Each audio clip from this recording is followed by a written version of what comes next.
Thank you for joining us. Good afternoon. I'm Bethany Saxon, the Director of Communications at the Center for Public Health Law Research at Temple University. I'll be your host today. Thank you for joining us for the first Exploring Policy Surveillance webinar. We look forward today to discussing the practice of policy surveillance and its role in legal epidemiology and public health law practice. We'll also review current methodological best practices for quality control and data presentation. Few housekeeping notes before we begin. Our presenters today will spend time at the end of the webinar answering questions. Please feel free to send questions as you may think of them throughout the webinar. To submit a question, open the Q&A panel using the ellipsis button on the bottom of your screen and select Q&A. Once the panel is open, select All Panelists. You may then type your question and click Send. Our moderator today will be Scott Burris, the Director of Temple University Center for Public Health Law Research. Scott is also a professor at the Temple University Beasley School of Law. Our first presenter today will be Lindsay Cloud. Ms. Cloud is the Director of the Policy Surveillance Program at the Center for Public Health Law Research at Temple University, which runs lawatlas.org. Our next presenters are Lara Cartwright-Smith and Jane Thorpe. Ms. Cartwright-Smith is an Associate Professor in the Department of Health Policy and Management at George Washington University. Ms. Thorpe is an Associate Professor and the Director of the Healthcare Corporate Compliance Program at George Washington University. They manage the State Health Practices Database for Research and healthinfolaw.org. Finally, our last presenter will be Heidi Grunwald. Dr. Grunwald is the Co-Director for the Center for Public Health Law Research at Temple University and the Director for the Institute for Survey Research at Temple University. I'll now hand this over to Scott Burris.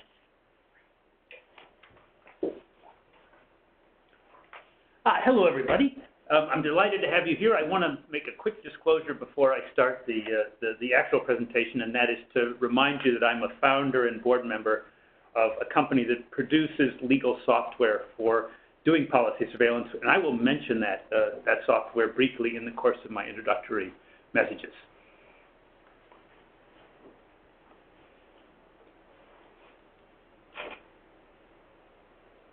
All right, Bethany, I'm not able to make it change. I used the arrow, nothing happened.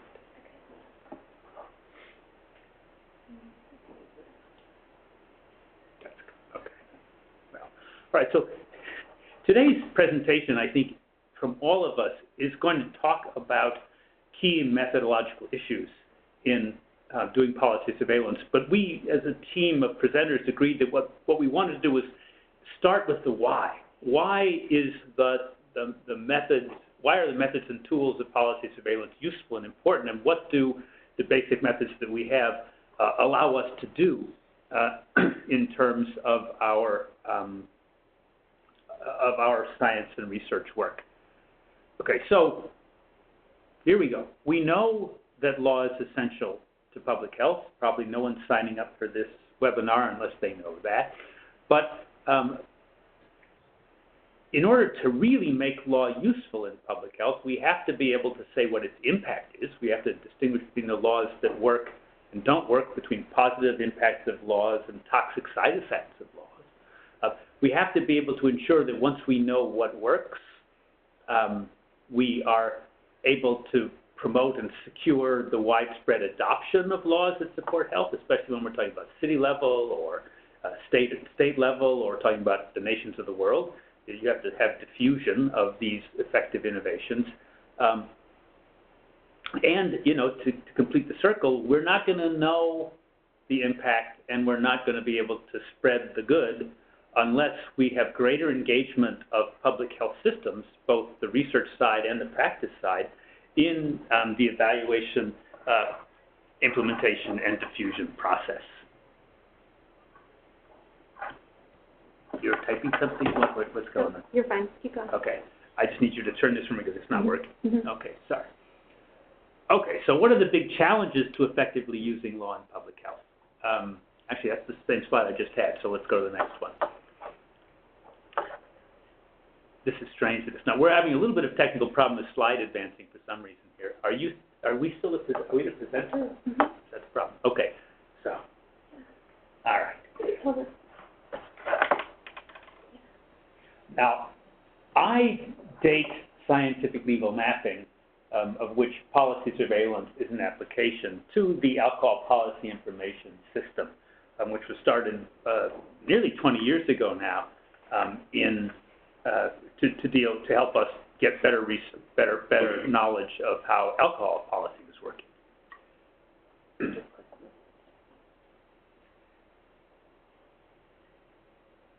More recently, the Public Health Law Research Program, CDC, and other colleagues have worked to define a practice of public health law research or legal epidemiology within, what we call a transdisciplinary model of public health law. So legal epidemiology, the scientific study of the relation of law and legal practices to public health.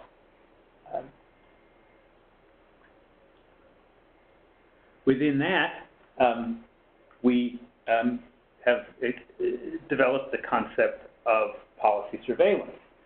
So introducing this webinar, the first in a series of webinars about the field, I want to emphasize, I'm sorry, we're just having some technical problems here. Hold on for just a second.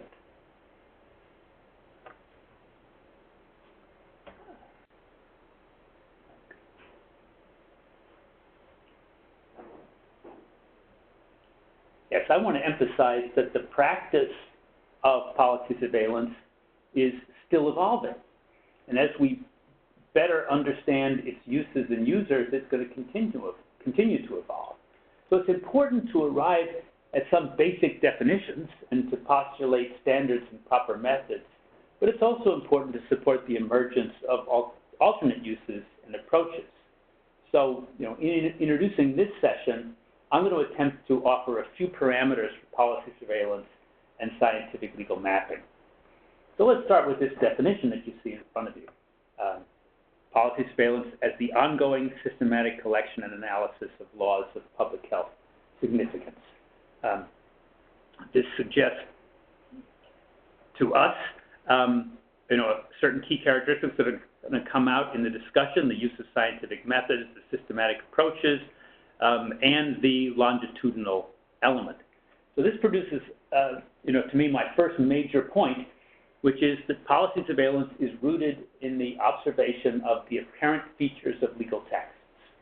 We can accommodate a broad definition of legal texts, so we can include statutes and constitutions and cases, but also formal written policies. But we are observing some kind of text, and we are not observing implementation.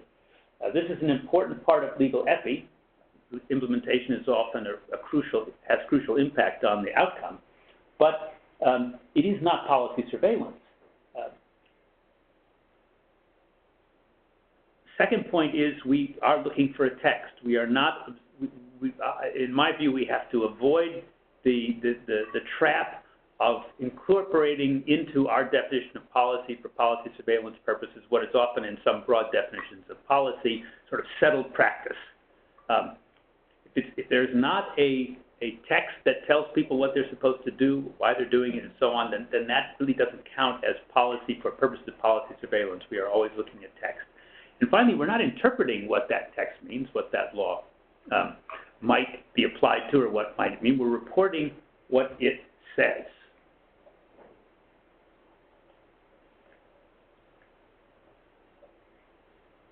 All right.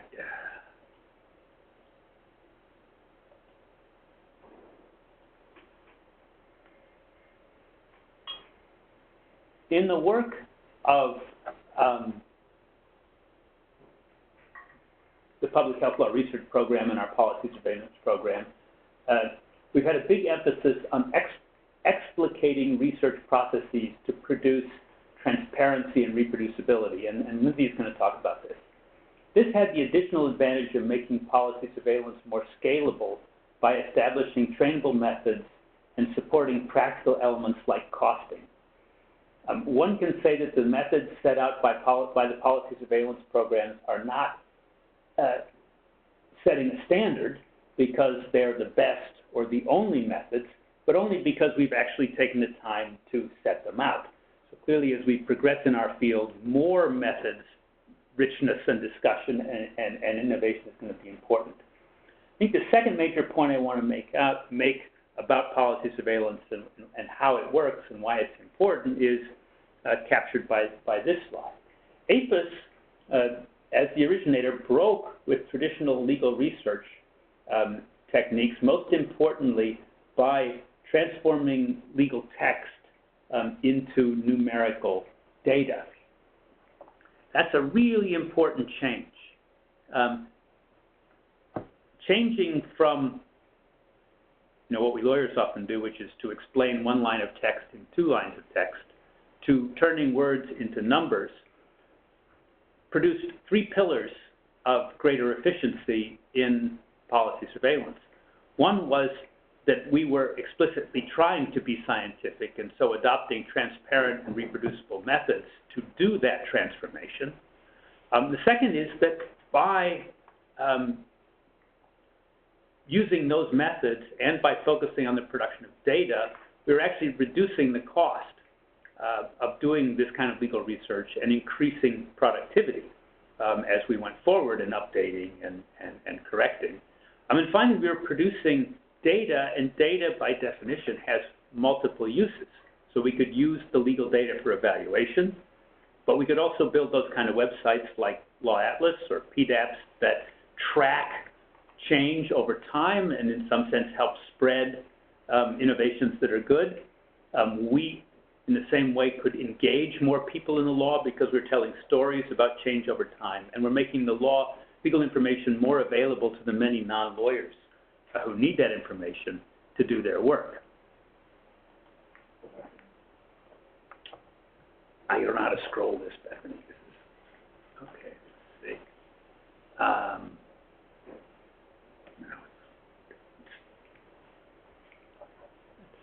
Okay. So, from those basic changes, we've gotten resources like Law Atlas and PDAPs that have started to make information more available in the lines of APHIS.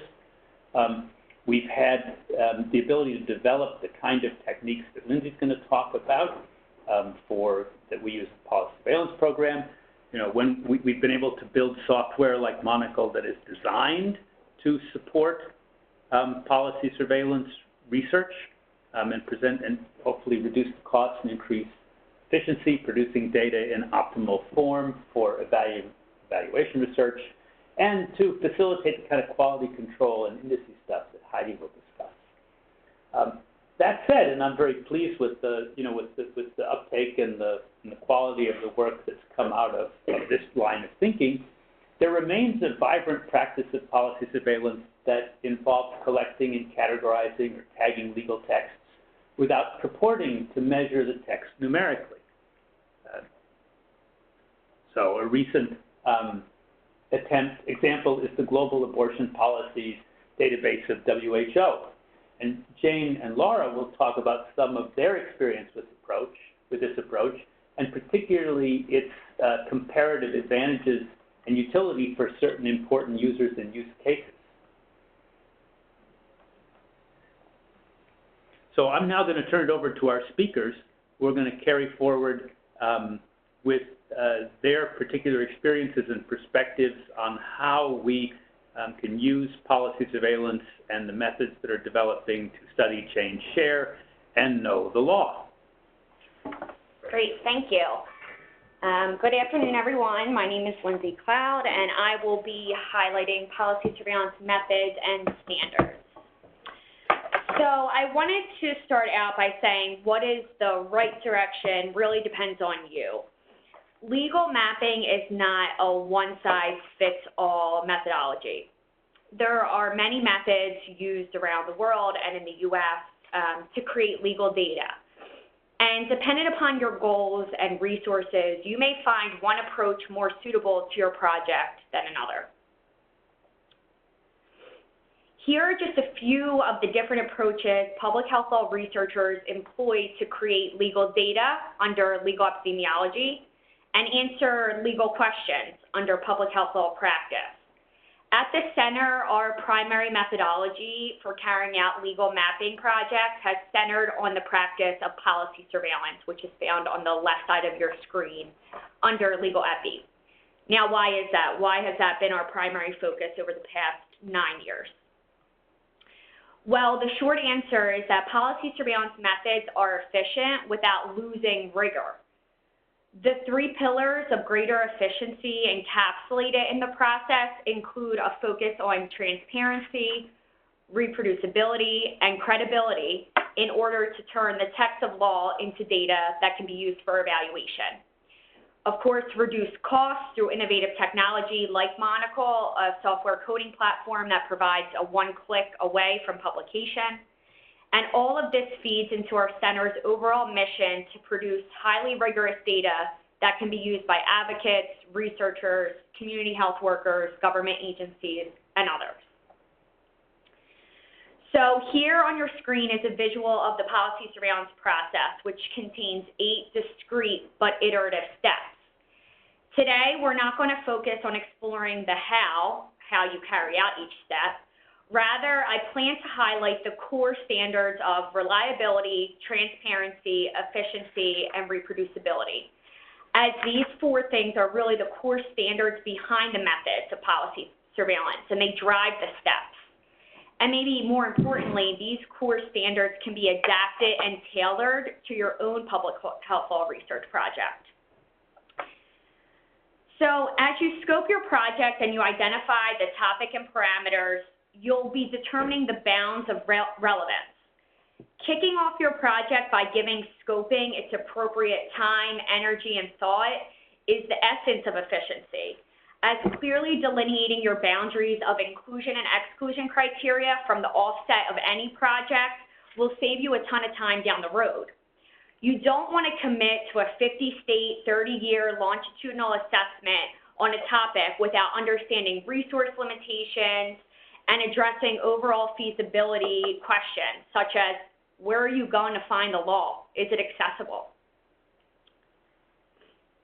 So during the background research phase of your project, you'll be writing memos to identify the legal landscape of your topic. You'll be familiarizing yourself and your team with gaps in the literature, finding reliable secondary sources, and highlighting variation across jurisdictions included in your project. So similar to scoping, this step ensures your methods, it really ensures that your team understands the landscape, and it also leaves documentation through the memos that you're writing that can be revisited as the project develops or long after it's finished. This is already a good time here to highlight the iterative nature of these methods.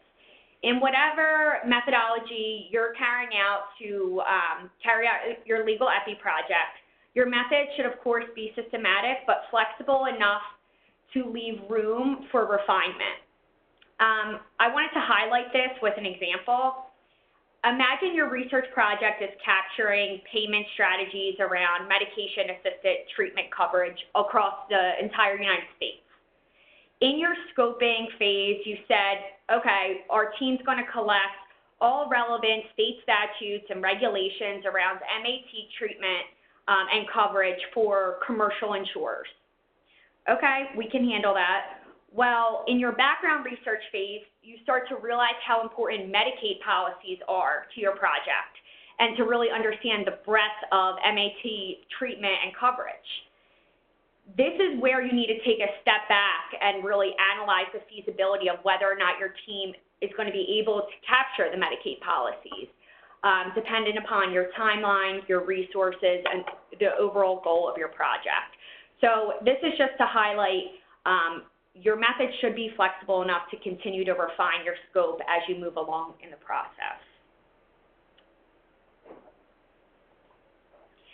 So say you've completed your background research, your team has a meeting, and you're still unsure as to whether you should include these Medicaid policies, using my example. Well, the purpose of this slide is pretty kind of self-explanatory, but you really should be utilizing your networks when carrying out a legal epi project and consult a subject matter expert. You do not want to spend your time researching questions that experts answered years ago. We consult subject matter experts for every legal EPI project we carry out. The timing at which we consult them depends on the project. If we're unfamiliar with the policy domain, we may consult a subject matter expert during the scoping phase. If we are familiar with the domain, we may contact an expert after we code. So, as Scott mentioned, we are solely focused on observing the features of the law. This is a really important point, and as opposed to interpreting the law. The primary tool, I would say, for reducing interpretation within your results is to craft solid coding questions that strip away the potential for interpretation. As you can see on your screens, one question that calls for observation is, what is the initial duration of involuntary outpatient commitment? The answers may include 30 days, 45 days, 90 days, and so on. Opposed to that, a question that calls for interpretation is the initial duration of involuntary commitment long? This is, of course, subjective. That example is pretty clear-cut, but remember, interpretation can creep into your question writing more subtly. So sometimes you're just not being clear enough in the questions that you're asking. An example of this would be, what is the duration of commitment? Two researchers may answer this question differently, but both be correct. One by answering 30 days and one by answering 90 days. The reason behind this is you weren't clear enough in your questions by asking, are you talking about initial duration of commitment, secondary duration of commitment, short-term commitment, involuntary commitment? The big takeaway here is that your question should have answers that are clearly correct and incorrect, and not answers that can be argued either way through interpretation. So we want to make sure that we are collecting all of the relevant law needed to answer our coding questions. At the center, we employ 100% redundancy until our rate of divergence or differences between our researchers' result are less than 5%. The redundant research process is one quality control measure to ensure the rigor of the data. So after verifying the research, we collect and store the relevant law and important information related to the law in order to efficiently answer our coding questions. This allows for streamlined updating. Remember that policy surveillance is a systematic tracking over time. So collecting and storing the law and the legal citations and effective dates allows for streamlined updating over time. And then in terms of transparency, we publish all of the legal text, all of the citations that are used to answer our coding questions. And we do this not only for ourselves for the purposes of updating, but also end users that are using this open source data can see which area of the law we use to answer the questions, being totally transparent in our results and our coding. So just as I stressed a few minutes ago in drafting your coding questions, you also want to keep in mind observation versus interpretation while coding the law. This is your mantra. Remember, we're in the business of creating data, and interpreting through ratings or rankings can be done, but not until after your baseline legal data is created. So if interpretation is avoided, your questions are solid, and your researchers are well trained, the coding process will be smooth sailing. Here on the screen, I'm highlighting the redundant coding process, which mirrors the redundant research process, in which a supervisor will review any divergences between the researchers. They answer the same questions for the same jurisdictions. Now, if your divergence rate or differences in coding responses are consistently high, you want to assess the way your questions are written, the responses, the complexity of the legal domain that you're working within, and also the training of your coders. One final quality control step that we employ here is called statistical quality control. This is an image of the process, but I won't mention more at this time since Heidi will be touching on why this is so important to the accuracy of our data. So the most critical output of the legal EPI process is the production of legal data that can be used in evaluation research. Other benefits that may not come as easily when you think about data is the fact that you now have a condensed version of the law. The example on the screen is just a snapshot of one relevant area of law from Texas, target regulation of abortion providers project. In a Word document, this law is 65 pages, single-spaced. Now, through going through this process, we have condensed it into all of the important features of the law in one line or row on an Excel spreadsheet. Of course, turning the law into data is crucial for updating and monitoring the law over time. Now, you use the law, of course, in conjunction with the code book. The code book includes a complete list of all the questions that you coded, the question types, your variable names, values, and labels. This document we publish with every data set. It, of course, increases usability and feasibility and should be read in conjunction with the data page. So the last publication document I will highlight today is the research protocol, which is very important to our process and something I would hope you would take away from today's webinar. The research protocol is a document that outlines the entire methodology of a project. It includes inclusion and exclusion criteria, your search strategy and search terms, the databases you used, your coding scheme decisions, quality control measures. All of this is to ensure that your project is replicable and transparent. Someone should be able to read your research protocol and understand exactly what you did and why you did it. This, of course, allows, again, for easy updating, whether it be for your internal research team or an external research team that wants to update your project from the outside. So the takeaway today for my piece is, in order to complete a successful legal mapping project using legal EPI, you must first choose a credible method, apply systematically, and incorporate a high level of quality control. A credible methodology has standards that are reliable, transparent, reproducible, with an eye towards efficiency.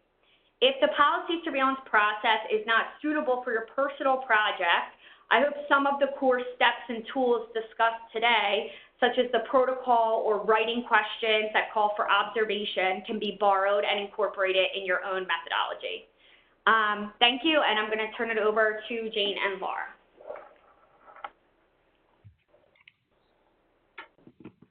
All right, Jane and Lara, you should now be able to advance your slides. Super. Thank you so much. This is Jane Hyatt Thorpe. I'm joined here by Lara Cartwright-Smith from George Washington University. And first, we want to thank the Center for Public Health Law Research for inviting and including us in this webinar today. This is a fabulous work, and we are thrilled to be collaborating with your entire team and this discussion in general. I think it's really informative and educational as we think about the field of policy surveillance and some of the lessons that we've all learned, and appreciate the comments and would hope that the participants take to heart the comments about the fact that there are different ways and different methods to conduct this work, but it's really critically important as we think about the evolution occurring in law in general and what this means for policy and practice as well. So throughout our presentation, Lara and I will be co-presenting. We're going to give you a little bit of background on sort of our goals around the work that we do. We're going to share with you some information about our research methodology that we've employed in our projects. We're going to talk a little bit about the role of the taxonomy, too, which is a little bit different from the concept of a coding book in terms of how we apply that and the role it plays in the work that we've done. And then a few comments upon the role of the audience as well. And then at the end, we'll talk about quality assurance, which, as Lindsay noted, is incredibly important to all of this work, regardless of the tools and resources that do deploy. And then a few comments on various points of interest that may be of interest to this group as well.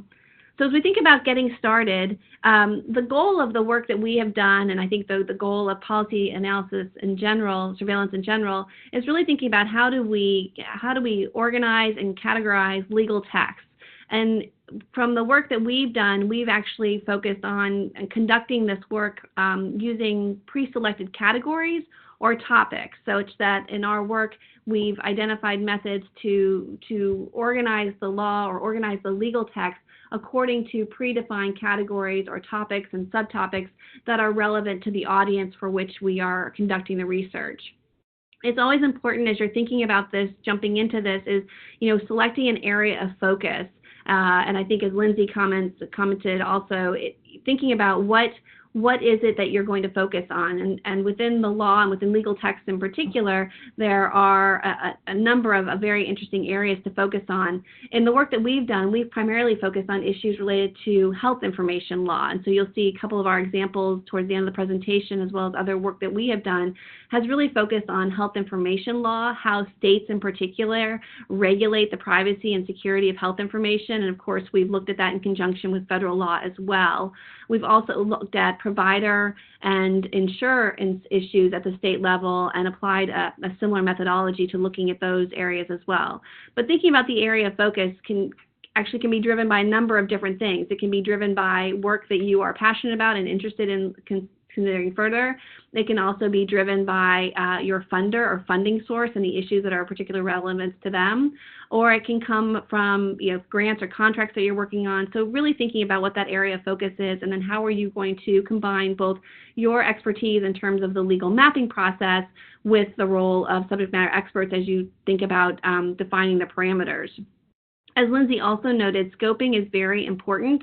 The more that you can think about these critical elements of scoping at the beginning of your project, it will certainly serve you well as you proceed with your research. And frankly, we learned that lesson time and time again. It's really important to spend material and informative time up front thinking about the scope of your project. As you can imagine, just with the field of health information law itself, it is a very broad area that touches on care delivery, payment, patient access to information, and it's very much an evolving world too, as we're seeing more and more different entities work with and access patient health information in particular. So thinking about that is really important.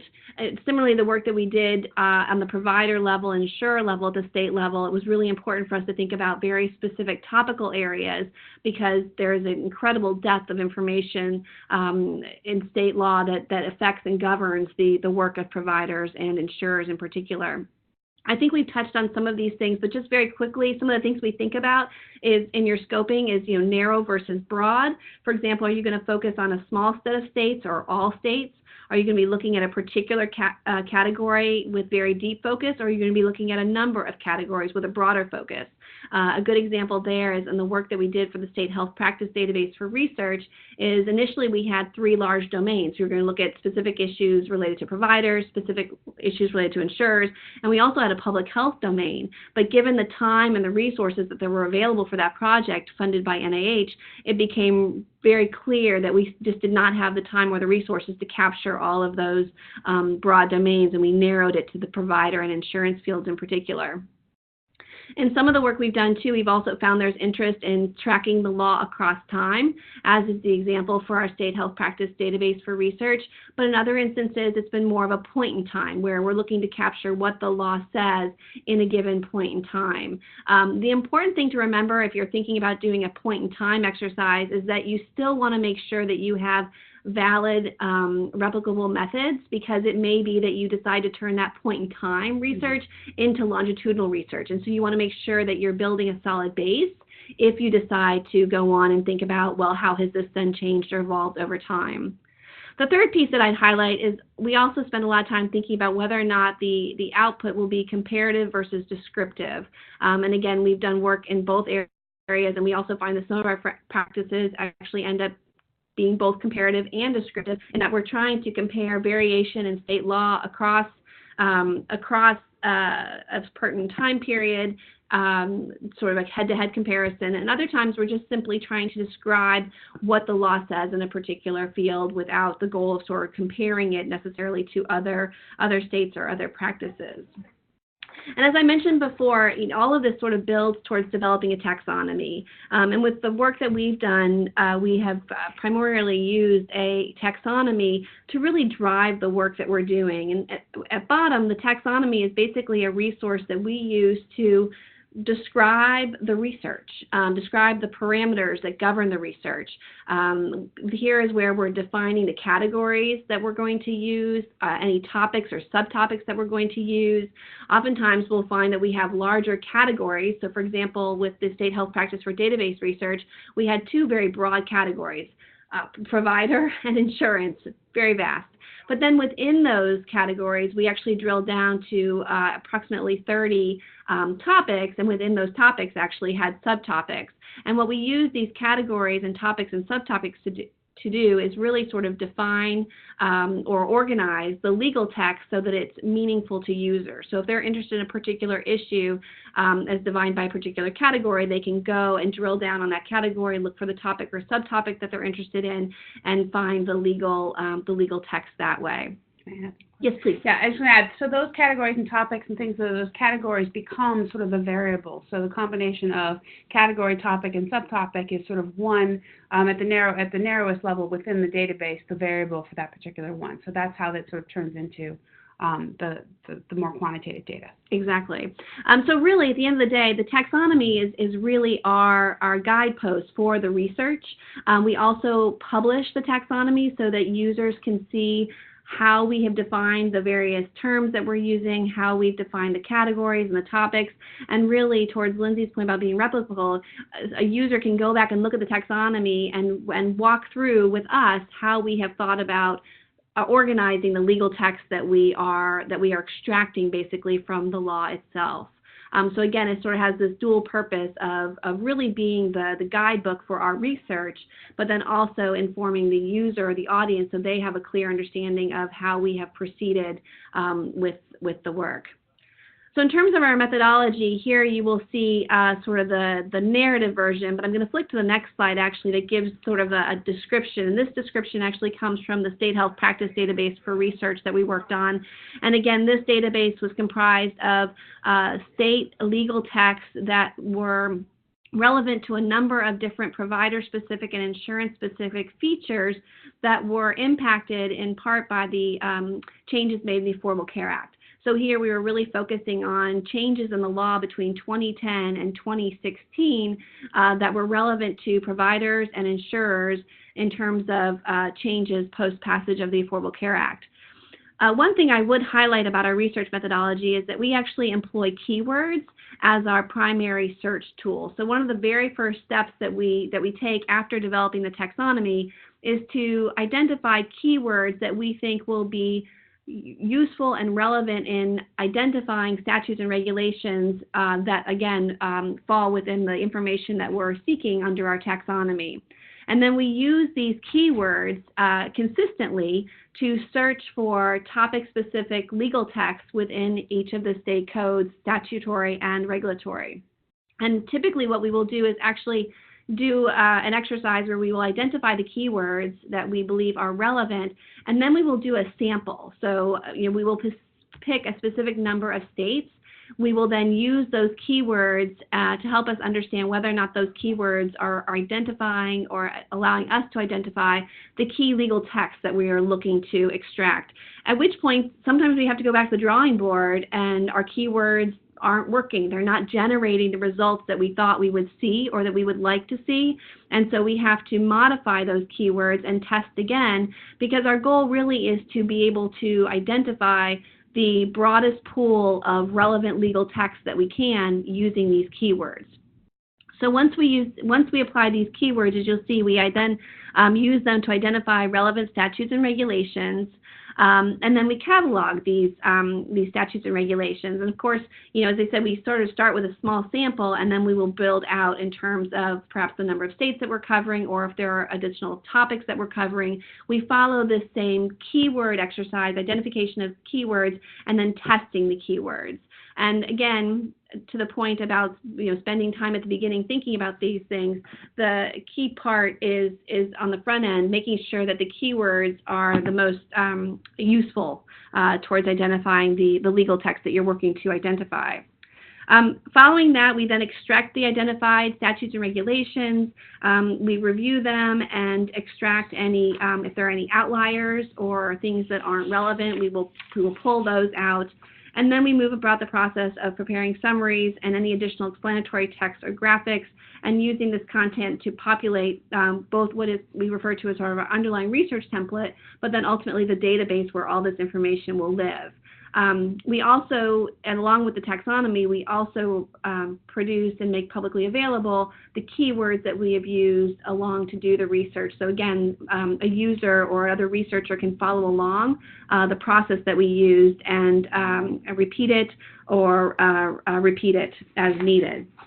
So now I'm going to turn to Lara to talk about some of the a couple examples of outputs from our work.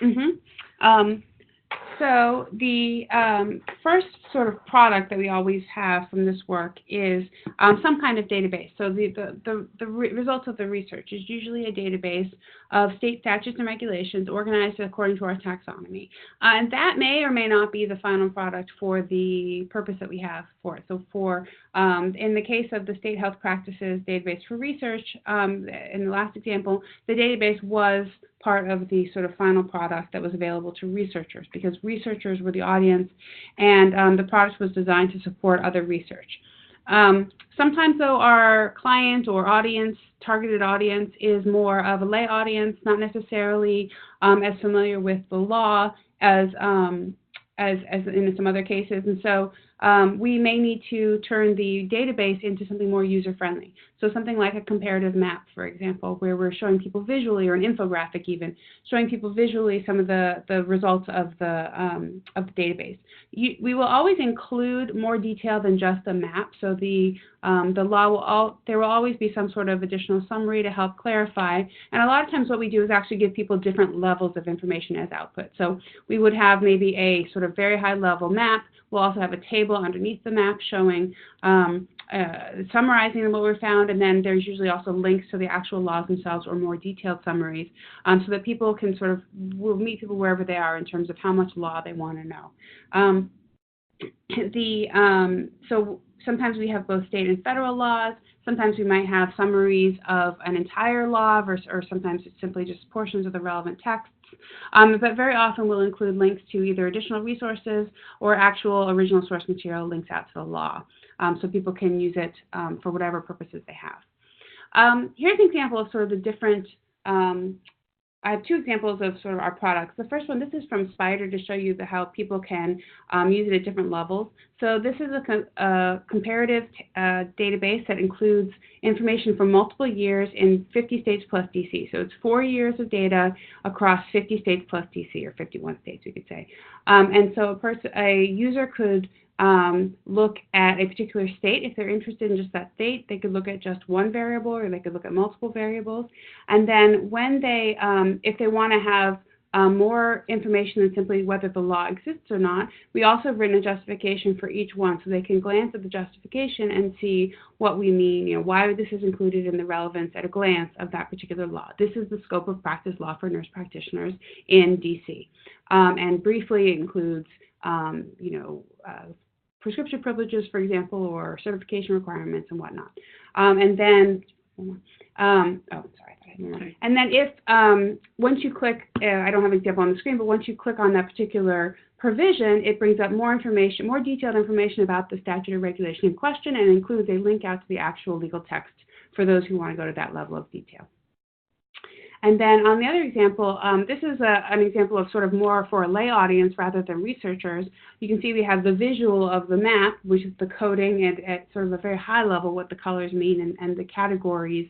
So in this case, we're looking at whether a patient owns, so who owns, whether the state has a law specifically giving ownership over medical records. And the categories for the map are the provider owns it, the hospital or physician, the patient owns it, or there's no law specifically conferring ownership or property rights. And then we also have, though, up below it, on the right, you can see the table that gives a summary of the law that might exist, as well as a link out to the law itself.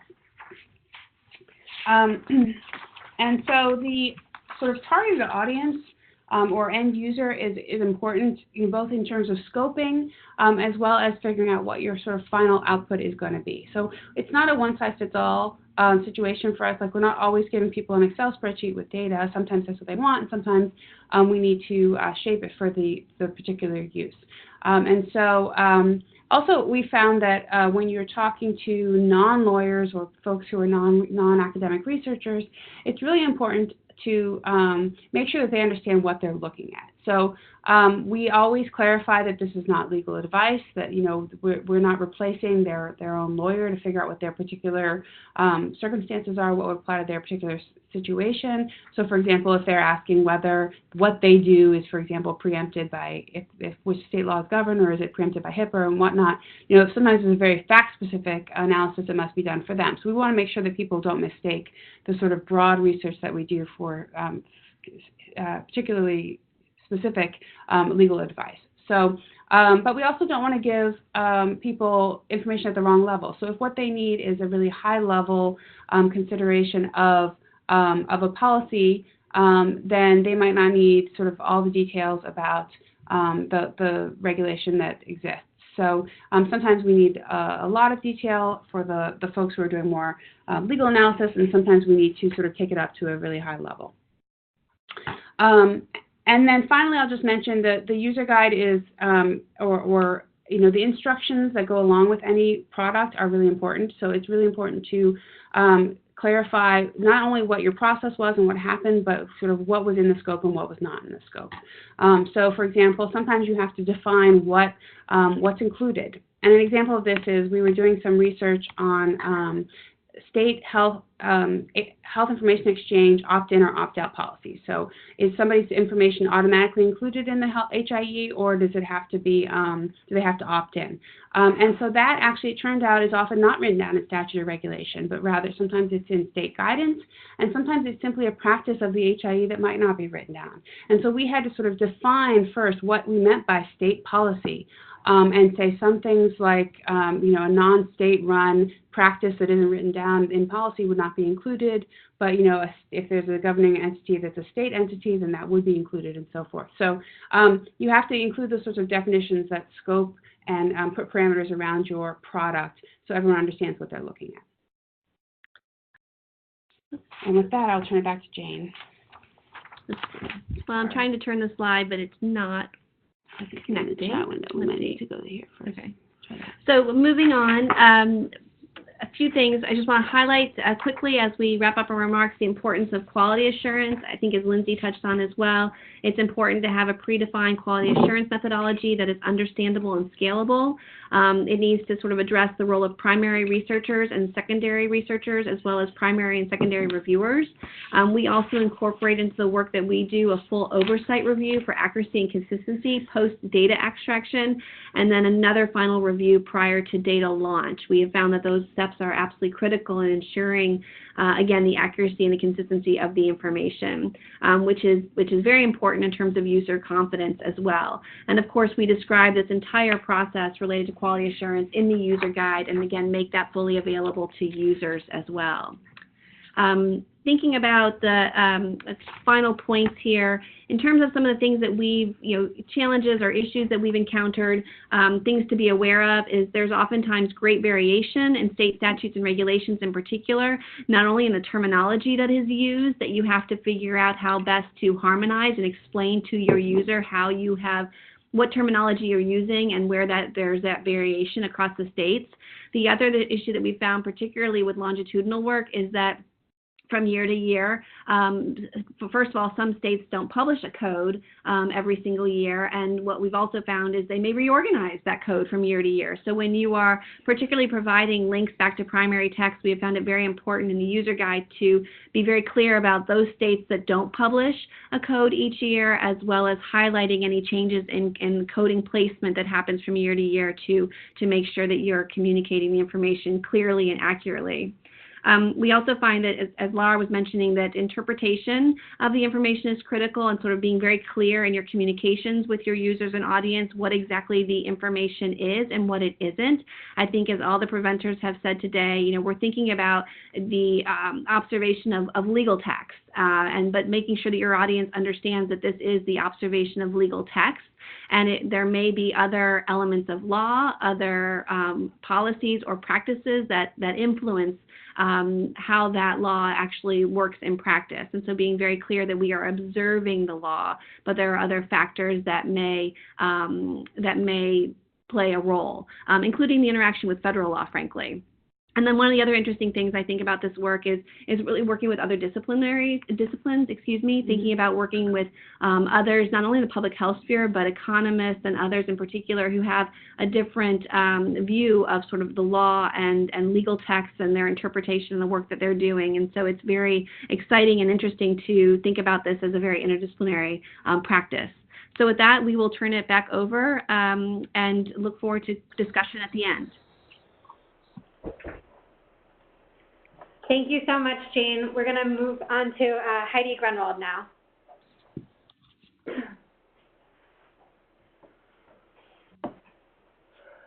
So I am the last 15 minutes of this hour together, and we're going to talk a little bit about going a step further with the data. So everything you've heard up to this point has been about how these groups produce the legal empirical data. And now I'm going to talk a little bit about, on the policy surveillance program side, how we ensure the reliability and validity of that data, as well as the possibilities of things to do with that data once it's there.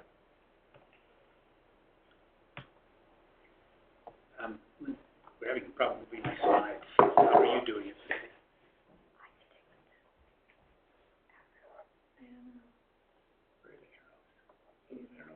Didn't work for me. You're there now.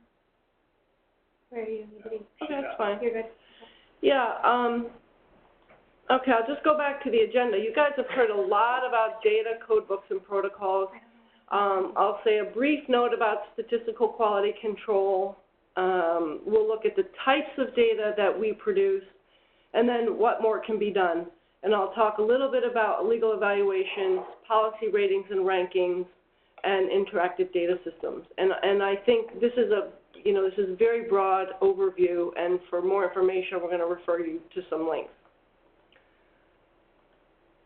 So I want to return back to this slide that you saw in Lindsay's deck, which her words here was, this is 60-some lines of the text of the law that gets turned into a nice, neat spreadsheet with numbers and variable names. And I'm a statistician by training. I don't know how many of you joining the call are from a quantitative training, but when I first got to the program 9 years ago, I said, oh, evaluating the law, no problem, where's the data? And, this turned out actually to be a 10-year-long process, and all of the methods and standards you've heard about for the last 45 minutes have been developed with an aim towards creating scientifically valid and reliable legal data. So the program primarily does three things. What's the state of the law today? What does the landscape look like? So how does that law vary across space, meaning jurisdictions? And then what do we want to know about those laws? Are they doing what they were intended to do? What are the effects of those laws? And that's where we get to the legal evaluation. So we are primarily trying to produce data for epidemiologists, statisticians, quantitative public health law researchers, and others who are used to consuming longitudinal data. So this protocol codebook pair is critical when you want to get to a scientific publication. So it's okay for someone to say you need a protocol because that's what transparency is about, but when you want to actually say in a scientific publication that you can show how you did everything that you did, and that these are observable features of the law and defendable decisions that you made, then you refer back to the protocol. The codebook is something that if you're a data analyst or a statistician, this is your Bible. You're going to refer to this over and over again. It's got your variable names, the variable types, the variable labels, the variable values, and you're going to use that to specify the type of model you're going to use. The other thing that is critical is that we have downloadable Excel or CSV files. So if you're an R user, a SAS user, an SPSS user, a Stata user, it doesn't matter. You can consume all these types of data.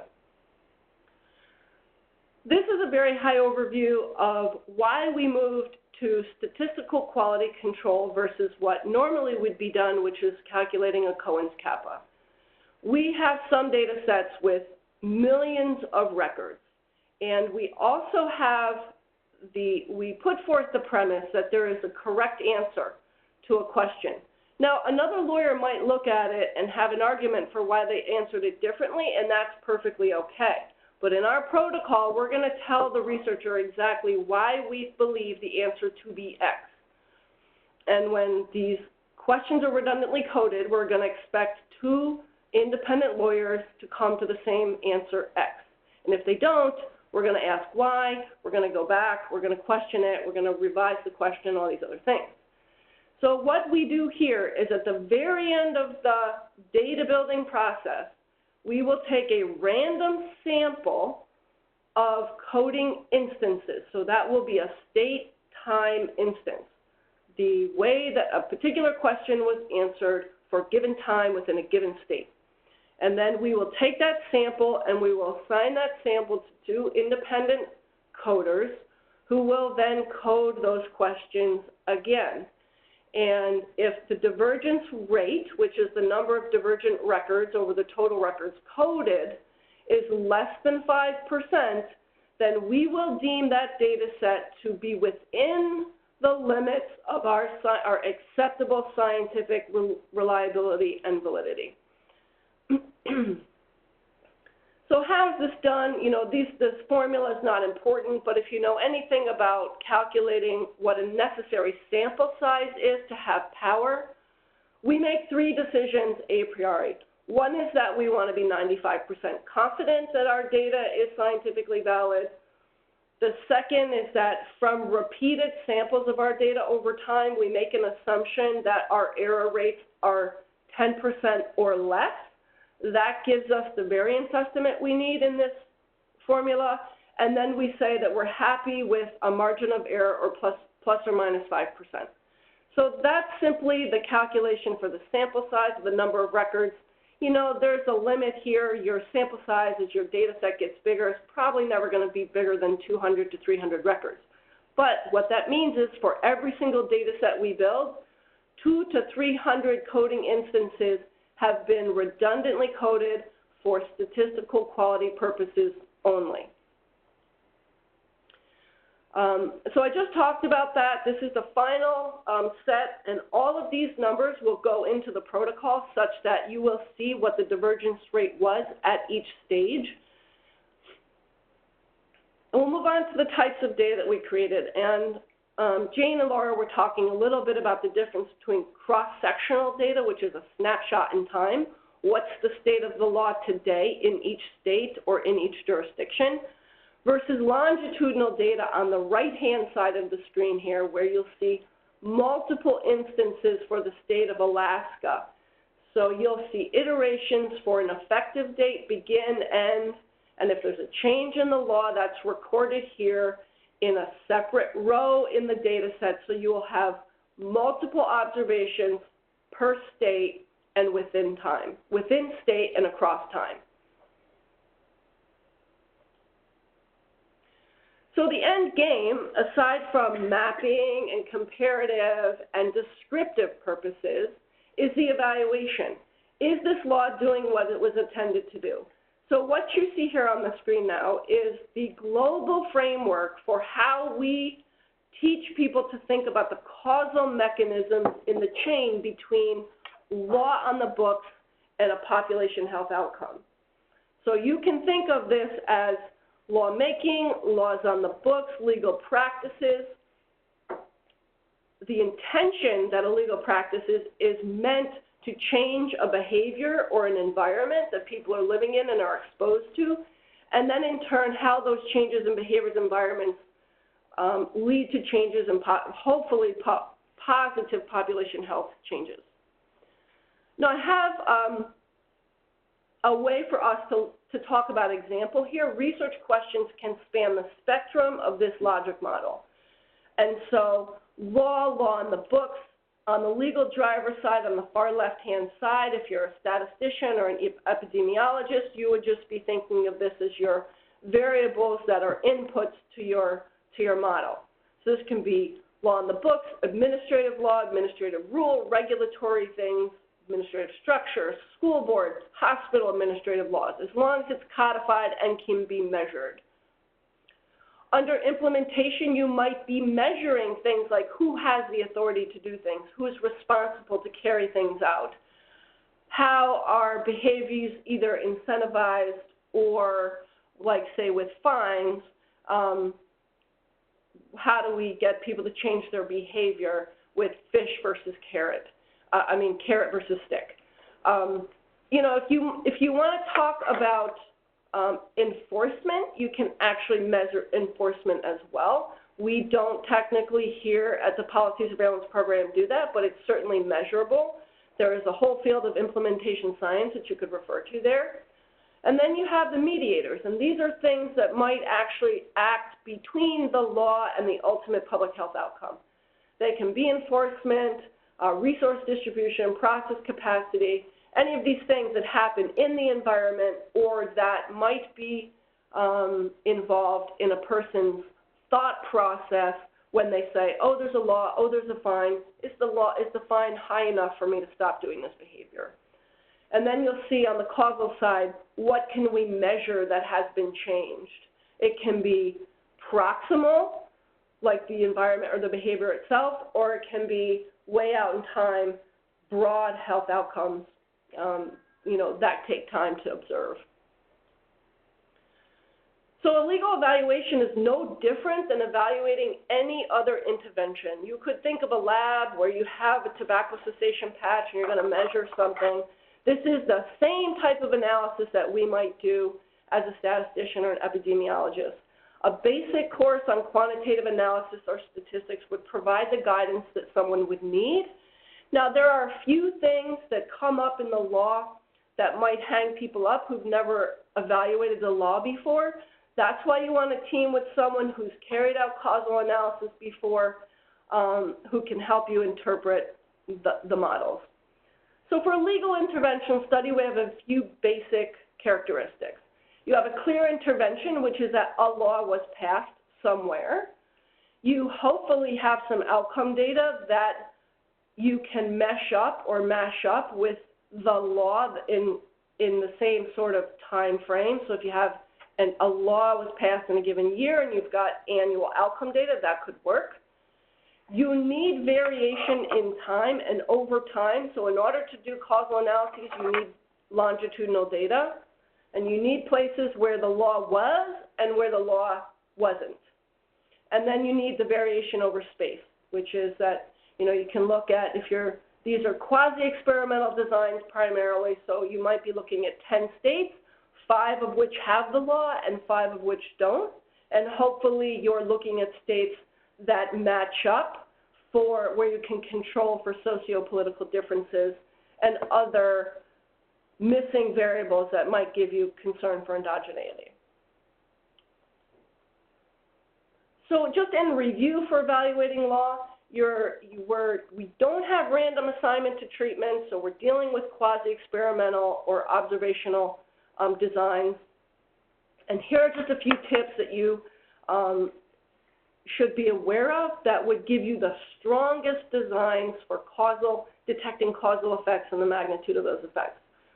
All right, one is as many repeated measures as you can get before and after the law was implemented. The highest time resolution possible to examine expected patterns of effect. And there's a whole thought process on how laws actually affect outcomes. For example, if you're looking at seatbelts, are you expecting the law to go into effect this month and that people will automatically start wearing their seatbelts? Or you're expecting a lag where people start getting tickets for not having seatbelts and fines, so maybe it's a 6-month lag, maybe it's a year lag. You can include multiple comparisons in the example I was just giving, where you might have 10-state study, 5 of which have the law, 5 of which don't.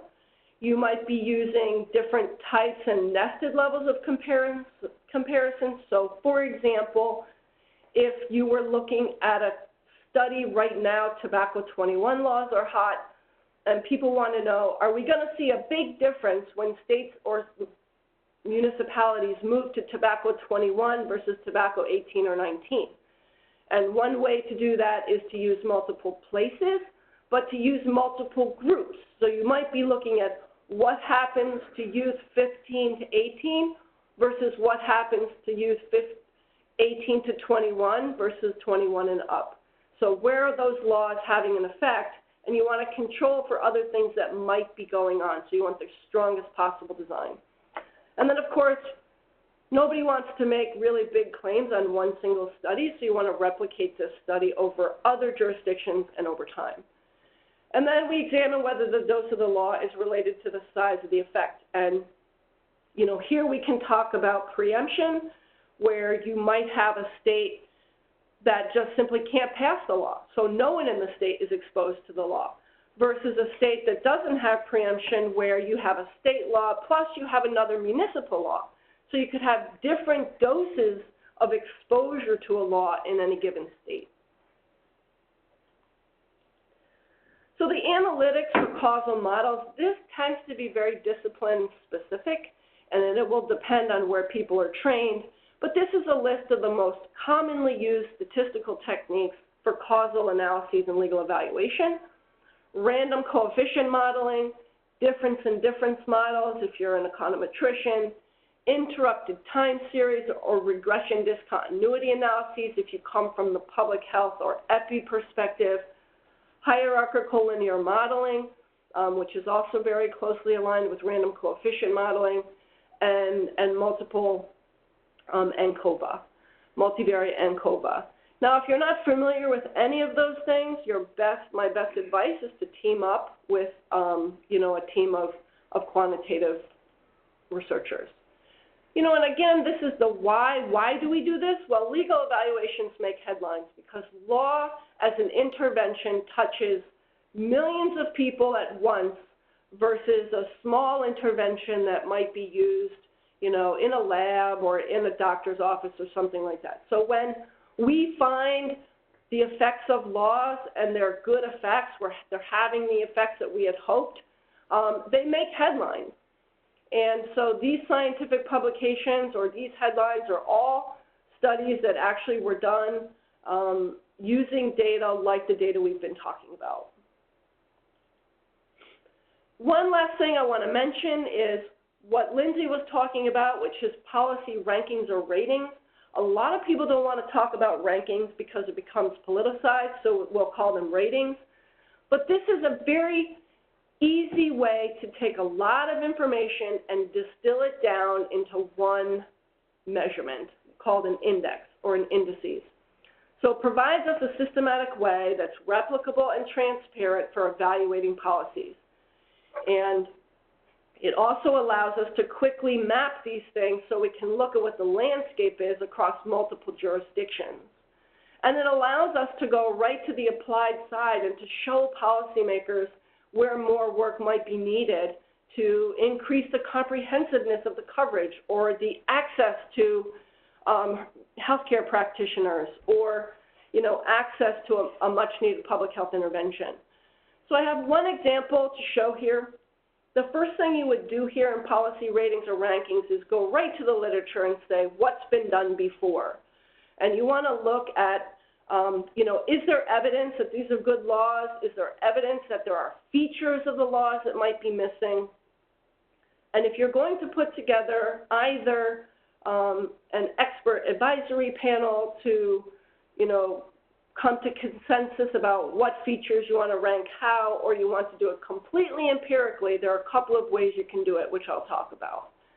But one example, so here are the type of computational ways that you might make a rating or a ranking, right? You're going to have data that is either ones, twos, or maybe it's a fine, and you'll want to say lower fines, we want to weight lower, and higher fines, we want to weight higher. So you can have summative indices, weighted summative indices if you think some variables mean a lot more and are more important to the outcome that you desire.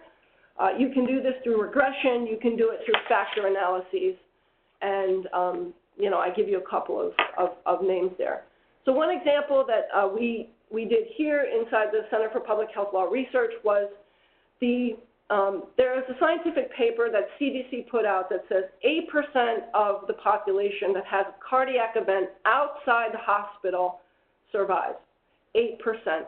So there is a very big interest in laws related to public access for defibrillators. And you can see here in a very close snapshot, there's actually 13 features to these laws across the variation of states. And so what we did here was we worked with CDC and an expert advisory committee to say, these are the most important features of this law. They're now data. We can actually sum them, and we can make all the information from all 13 variables available in one measure called comprehensiveness. So what you see here on the left is actually the scoring of the comprehensiveness rating, and what you see on the right is the map. So you'll see that only 8 states have very high comprehensive laws for public access to defibrillators. 27 have high, 10 have moderate, 6 have low. So that's how you would do a policy rating. And then the last thing is that when you have data, empirical legal data, that data can go any place other types of data streams can go. So I have 2 links here that are interactive links that when Bethany sends around the presentation you can look at, but both of these systems allow researchers to draw the data through APIs, application programming interfaces, so that you're not downloading, say, 50 state spreadsheets, that you can actually get that in a streamline. This is modern day data science. Okay. So thanks. All right. Questions? Thank you, Heidi. Yeah, let's open it up for questions. As we explained before, to use the chat or the Q&A window, it should be on your right-hand side of your screen. Please go ahead and toss up your questions for any of the presenters or for Scott, our moderator, and we'll address those one at a time. Jane and Lara, you're now unmuted as well. Thank you.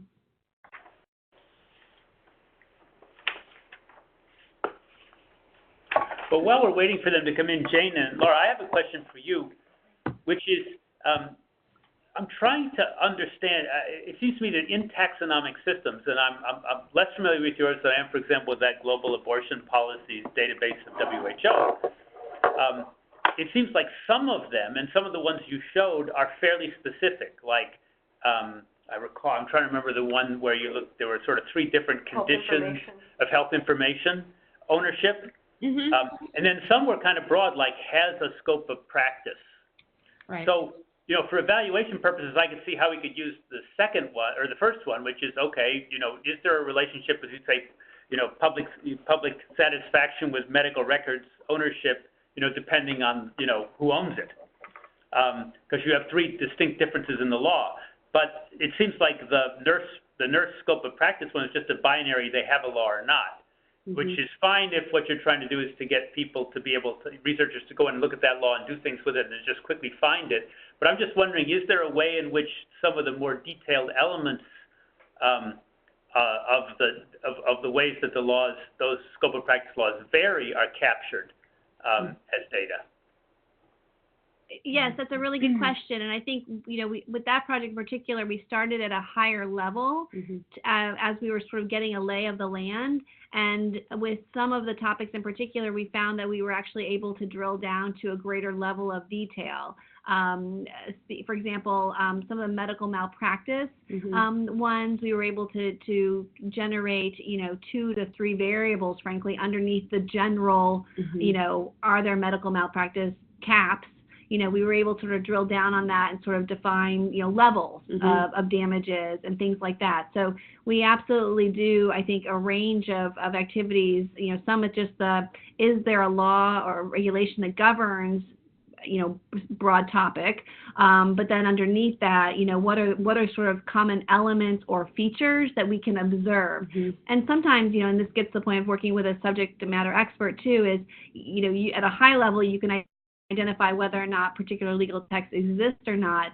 but then having a better understanding of what are the important or most relevant features or elements, and can you observe those in law as well in a meaningful way. And so some of the initial scoping work actually helps define that, as particularly what you find with your, usually we do a small state sample to get a sense of, to what level can we go in a meaningful way in terms of features or elements that we're looking for underneath the broader category. Yes, I mean, that particular example, the original sort of project was designed for to support economics research, and they kind of wanted broadly to think about things that operate as a barrier to entry, including scope of practice laws, which is why they sort of started at a high level. But in the justifications, as Jane said, we included details like, for example, are there prescriptive privileges or education requirements, different categories of advanced practice nursing, things like that. So somebody could basically create their own. We didn't do it within the scope of that particular project, but the capacity is there to drill down from the data that we gave them. Thank you. Now we have one quick question we can do, which is, can you use policy surveillance at a county or a city level? And the answer is absolutely yes. There is examples on Law Atlas of some city level data on housing, but also one of the links that Heidi provided in her presentation to cityhealth.org is an entire project that's just about policies in the 40 largest cities. Yeah, one thing that I should have made clearer, this is Lindsay, and my piece is that policy surveillance and these methods can be used at any level. So city, county, state, global. Right now we're doing a few national level projects from countries in Europe and all of that. So it can be applied at any level. The next question is that Monocle is free to use. Are there any trainings provided? Yes, so they actually train us. They have a training schedule and a contact information that I'd be happy to share with you with my contact at Legal Science. So they do provide tailored trainings so you can figure out how to use the software platform for your research project. The link for them to the Academy for legal evaluation. Heidi also wanted to make sure, and I shared this in the chat box to all attendees, if you have an interest in learning more about how to do legal epidemiology projects, our colleagues at ChangeLab Solutions have partnered with us and with the CDC Public Health Law Program to produce something called the Public Health Law Academy, and there's a whole section of that on legal epidemiology methods. So that link is in the chat box if anybody's interested. And of course, remember that here at the Policy Surveillance Program, we have a full slate of training materials for using the methods that we use that are interactive and you can read them and watch videos or do PowerPoints or look at text, and that's all on the Law Atlas webpage. Yeah, and I saw that someone wrote, and Bethany, I believe, already responded. We will be sharing this recording, which has our contact information, our websites, and all the other information that you would need to contact us after today's webinar to collaborate or talk about your project and needs. There was another question from Allison Roberts about creating, I don't know why it won't let me view it, coding questions for a new project. Hold on. I'm trying to click on it and it won't let me open it. Having a little technical problem to open this. So strange. Why don't you copy it and paste it somewhere else? Let's see if that'll work. That's a good idea. Apologize. Okay, when creating coding questions for a new project, are you able to test them first on a subset of the laws you're studying? Yeah, so that's part of our process. We do all of our coding in batches of jurisdictions at a time, and the coding questions can be edited as your project progresses. So even though every time we create questions, we think they're perfect, we've been working on them for weeks, we consulted a subject matter expert, after we code a small subset of jurisdictions, we're always bound to want to refine our question. So that's a great question, and the answer is yes. So the next question, any question is, it usually depends. So how have you all approached eliminating the interpretation that is simply a part of getting to an objective answer about a particular law? Is it just an iterative process to continue to refine the coding question? Actually, do you mind if I tackle that?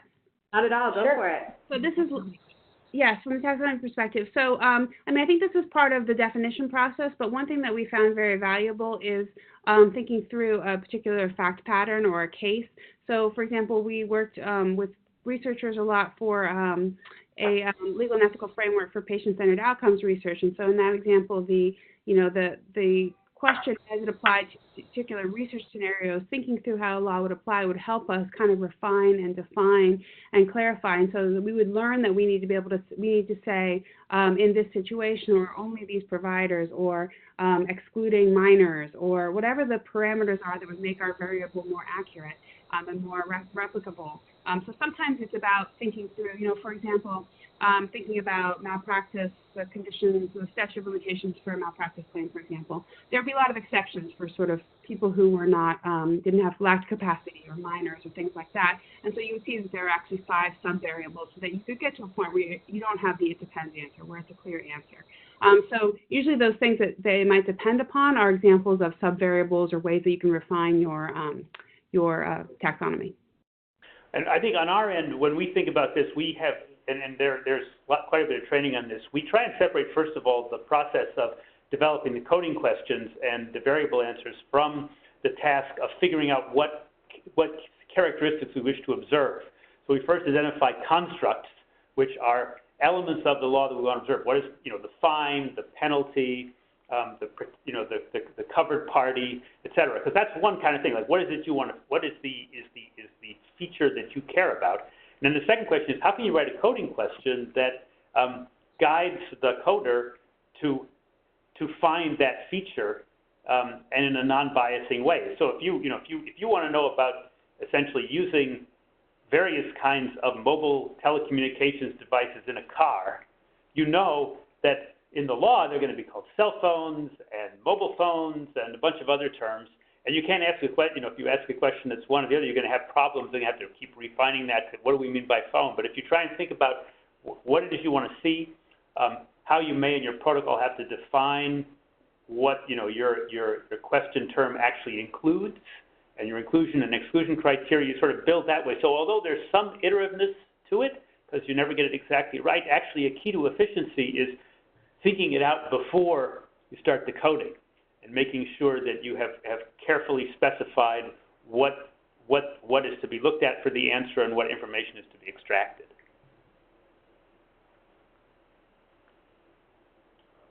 All right, next question. It looks like, are there examples of live policy surveillance projects that are monitored and updated when new laws are passed?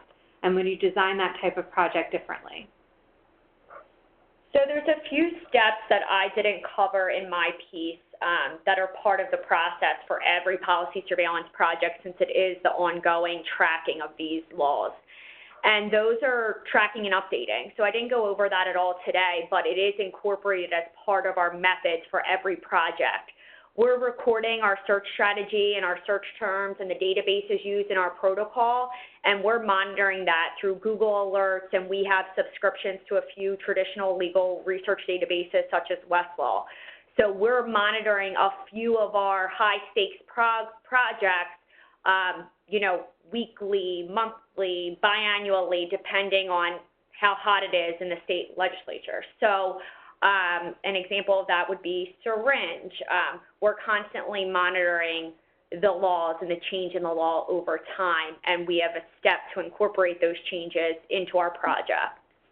I mean, the nice thing about law is it doesn't change the actual law in the books. We're not talking about bills, because of course tracking bills and legislation is a different story. But the actual enacted law doesn't change that much, and it also changes on a schedule. So one of the tools that's nice to have at your disposal if you're doing this on a regular basis is just the session dates for legislatures. Because there are some places where they do it from, September to December in year one, and they don't meet again until after the next election. So you're done with them. They're not passing any new laws unless they call a special session. Others are in constant session, but then you have the question of effective dates. So depending on your resources for the project and the interests of whoever it is that you're working with is supporting this, you could update daily, monthly, quarterly. You could tie it to session conclusions and even to expected effective dates. So that's another thing, another little list that's nice to have on hand when you're doing this work, which is the standard effective dates of statutes that don't have a specified effective date in the state legislation, in state law. The only other thing I'd say that makes it particularly nice to have researchers as your main audience is that their outcome data is not up to date either. They're always looking at least a couple of years back. And so, you know, in some sense, for them, it's not so much important that you are on the minute with the new law, but that, you know, you're not more than, that basically annually you're going to update to the new law. Right. Looks like we have one more question. Which NIH centers and study sections are favorable or less favorable to this type of innovation and the methodology? Is it a type of implementation science? How about other agencies and funding sources? Well, it's still a slog. I mean, that's why we think of ourselves as a field, and it's so great that we can be, working across, different approaches and different purposes, as you saw today with the presenters.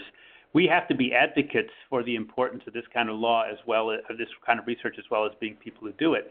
NIDA has funded PDAPs and has supported policy research and evaluation there.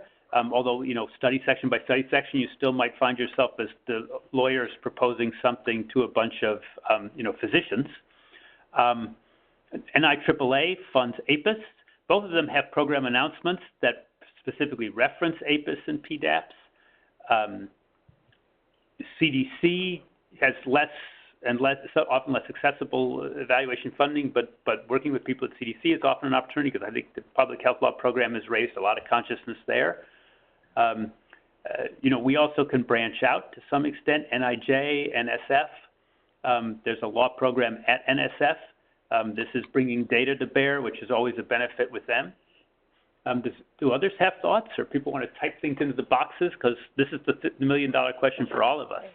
Obviously, foundations, a big set of our clients are actually foundations who realize they have to move the needle on policy and see this as an important part. So RWJF, the Arnold Foundation. I would say right now that NIDA and NCI, given Tobacco 21 and given the opioid epidemic, NIDA and NCI are very hot and have RFPs out specifically related to policy. Yeah. On the GW side, we've also worked closely with the ONC, Office of National Coordinator for Health Information Technology. We've done a variety of projects for them that's been relevant as well. So, and other HHS agencies in particular who've been looking for sort of multi-state but more specific targeted research. And I think the point in what you just see in teams like the team at GW, we are doing it right. We've got the important information. We are asking the right questions. It takes sometimes a while for the world to catch up, including the world of science research, but let's not forget our advantage. Everybody is talking about the stuff we're working on, whether it's health information, the changes wrought by the Affordable Care Act, the opioid epidemic, and policy is a primary player in all this, and we're taking it seriously. So we just have to continue to assert that and do good work in order to claim a larger and rightful share of the funding available for studying this stuff.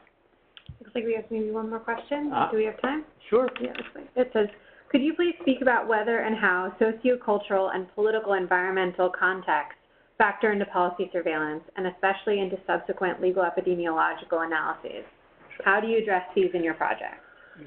Sure. So, normally what we would do is if you're building a statistical model and your intervention of interest is a law, then you're going to have control variables where you're using either ACS or census data for joblessness, homelessness, age, race, demographics that are aggregated to the jurisdiction you're looking at, whether it's a municipality or a state, or any other sort of religiosity or, political sort of bias that you might be able to measure and go somewhere and get data like the American Community Survey or any of the other NHIS or National Health Interview Survey, stuff that you think might affect the outcome that you want to control for between your comparison and treatment states. So those are things that are specifically controlled for statistically.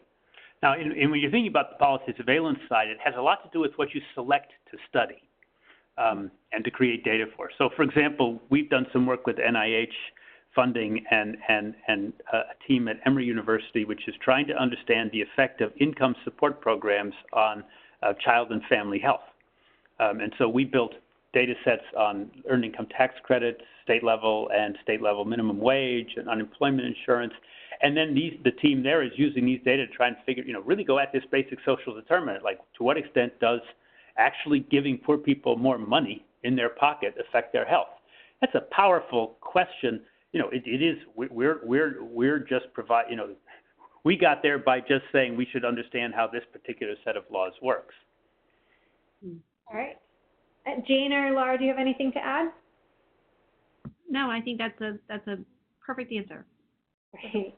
All right, well, we're at 2:30 Eastern now, so I think at this point we'll go ahead and wrap up. I want to say thank you again for joining us. We hope this has been a useful and informative hour and a half. We'll share slides and a recording probably by the end of this week, and we also hope that you'll join us for the 4 remaining webinars where we're going to be discussing global policy surveillance, local policy surveillance, the use of policy surveillance for research and for policy making. You can go ahead and visit phlr.org for more information about those webinars. Thank you so much again for joining us. Thank you, everybody, and write us if you got questions. Bye-bye. Bye.